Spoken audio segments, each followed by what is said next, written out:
dernier, c'est le dernier de l'époque, de notre époque, qui est constitué d'éléments motorisés. C'est un rhinocéros motorisé avec un V10 de moissonneuse batteuse. C'est un engin, c'est un reproducteur. C'est un mâle reproducteur, et donc il cherche une femelle, mais il cherche surtout de la pièce détachée. De la pièce détachée de camions et de voitures, et je demande aux gens qui circulent autour de faire très attention, puisque ce rhinocéros est féroce et cherche de la pièce détachée. Je contrôle la bête. Notre robot, et voilà, il y a un morceau de tracteur, il y a un morceau de GS pour ceux qui ont connu les Citroën GS, et puis des carters moteurs de Renault 25. Voilà, je suis très attaché à ce que mes déchets est un petit peu une histoire du passé, puisque quand je dis GS, Citroën GS, ça s'adresse plutôt à des gens qui ont déjà au moins 50 ans. Je l'ai appelé Taka nettoyer. Pourquoi Taka nettoyer? Parce que il a un balai, c'est un robot samouraï japonais. Il a un balai qui est censé balayer la poussière radioactive suite à la catastrophe nucléaire. Et il s'appelle aussi Taka nous faire croire qu'il ne s'est rien passé.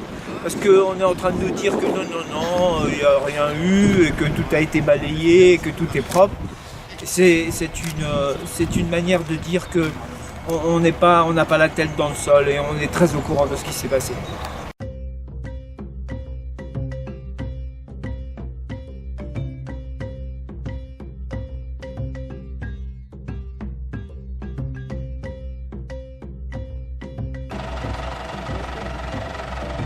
On va commencer par la tête.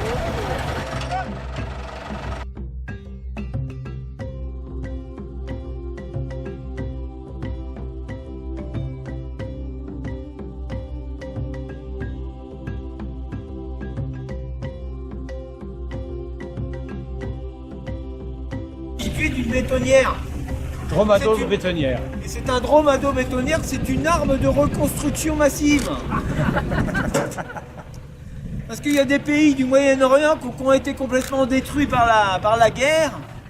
Et donc ils ont dit, mais les chameaux, les dromadaires, ça sert à quoi? Ça sert à rien. Donc ils ont dit à Monsanto, si tu pouvais leur faire manger un maïs transgénique, on aurait peut-être des animaux génétiquement modifiés. Donc le chameau, pendant 5 ans, il a mangé du maïs 910, et puis il a été génétiquement modifié. Il est devenu à moitié une bétonnière, à moitié un dromadaire, un dromado-bétonnière, une arme de reconstruction massive. Ça permet de livrer le béton dans les endroits où il y a beaucoup de sable, facilement. Alors il est autonome en carburant, parce que c'est quand même avant tout une machine. Il fonctionne à la fois au gasoil et à la fois au gaz. C'est une bestiole, écologiquement parlant, au point. Et alors il y a quand même, on s'est aperçu quand même que la bête, des fois, enfin la machine ne fonctionnait mal. Et donc on a gardé les commandes manuelles de l'animal. Et je vais vous prouver qu'on peut reprendre les commandes de la bête. Puisqu'elle est équipée d'un guidon, des pédales et d'un fonctionnement manuel. Démonstration.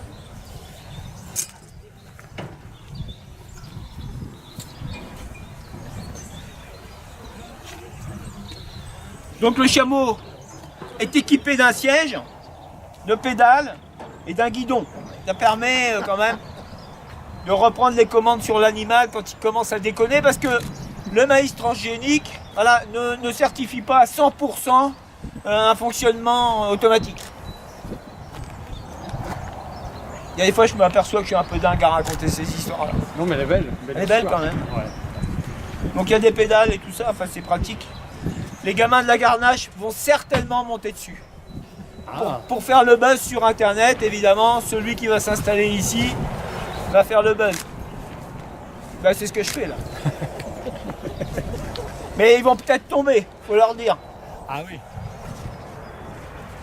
Mais personne ne vient se plaindre. Jamais, il y en a plein qui sont tombés, mais ils viennent pas se plaindre. Merci à tous. Voilà, je suis content de l'être ici pendant quelques mois.